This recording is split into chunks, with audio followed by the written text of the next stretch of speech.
So we're one day away from the big Google Pixel 4 announcement. But before we get all excited about this new product, I wanted to take a minute to reflect on their old one, the Google Pixel 3 XL, and what it's been like having this device for a year.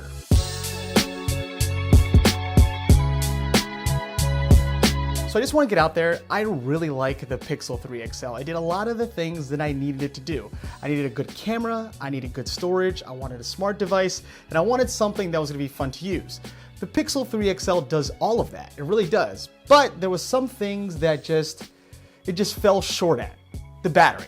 Everyone knows that if you had a Pixel 3 XL, the battery was not great. I would use it all day and then come home with like 10 to 12 to 15% battery. Now, I don't know about you, but as a person who uses their phone every minute of the day, coming back home and having such little battery left was kind of a mini heart attack throughout the day. Now this is kind of a double-edged sword because the Pixel 3 XL has fast charging, but the whole point of fast charging is to charge your phone fast, not to charge your phone faster more often. So if Google could just correct this in their next phone, I'd be pretty happy about that. Now the great thing about the Pixel 3 XL was the camera. Till this day, I think the Pixel has the best camera on any smartphone. I'm talking about Samsung's, I'm talking about Apple iPhone 11 Pros, I'm talking about all of them. Take a look at these photos.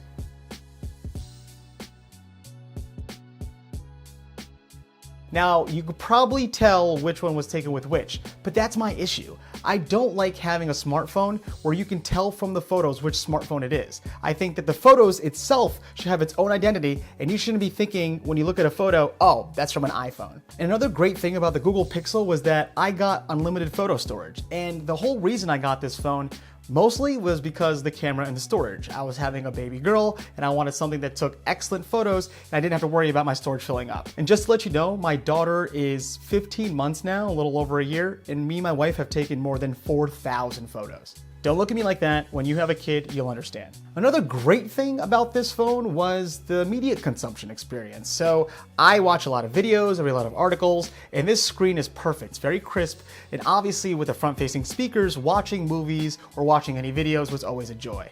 But at the same time, this display had its notch. The notch on this phone is just way too big, and everyone says, oh, you get used to it, you get used to it. But you don't. And in fact, when you watch videos, all you could do is kind of glance back at the notch because it takes up a lot of room. Now, I know Google has corrected it according to the leaks, but having this as their third generation phone was kind of an upset. Another upset that didn't really go with the times was the security. Now I'm all about the fingerprint scanner. I thought that was great, but after using the iPhone 10 and the iPhone 11 and the iPhone 10R and having Face ID, it just makes it a game changer. Looking at your phone rather than pressing on your phone is a lot more convenient, and not only that, it was a lot more secure. Now, a plus for the Pixel 3 was the design. I still think the phone is one of the best designed phones ever. It feels great in hand, that glass and frosted glass feels really premium, and of course it allows for wireless charging, which is also a plus. But I would often take my phone out of the case and just kind of hold it because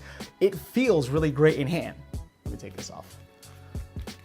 Yeah, it feels really great in hand. Although I was a little worried I was gonna break it, and that's why I kept going in the case. Yeah. So one thing that upset me about the Pixel was something that's kind of not the hardware or software issue, but more of a Google issue. So when I bought the phone when it first came out, it was like $1,000 or so, a little less. But like 3 months later, they took off $200. Then a couple months later, they took off another $100. And the phone got cheaper and cheaper and cheaper. And one thing I don't understand that companies do is they kind of punish the fanboys, the people who buy their products first, because if you just wait, you can get it for cheaper. But at the same time, why do we get punished for being excited about your product and wanting to buy it right away? I feel like if they knock off $100, knock off $200, maybe send us a gift, maybe give us a little reimbursement, maybe apply it to when we upgrade to a different phone. It just feels like the more excited you are and the faster you buy their phone, the more likely you are to get punished down the line. And the last thing about the Pixel 3 that I will leave you with is this is one of the smartest phones I've ever had. Google Assistant in the Google ecosystem is one of the best ever.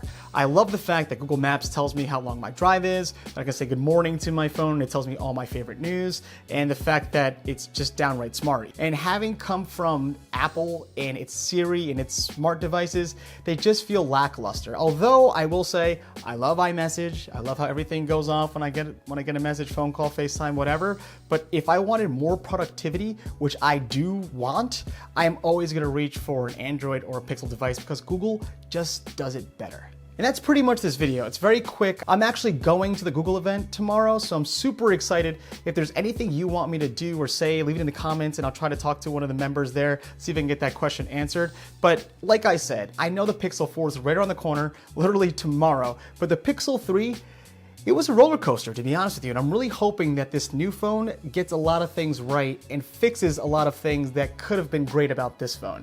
Because honestly, I will always reach for a Pixel, but iPhone, they're doing work right now. Tell me what you think. Am I wrong? Am I right? Let me know in the comments. I'm Ken the Mono Reporter, and thanks so much for stopping by.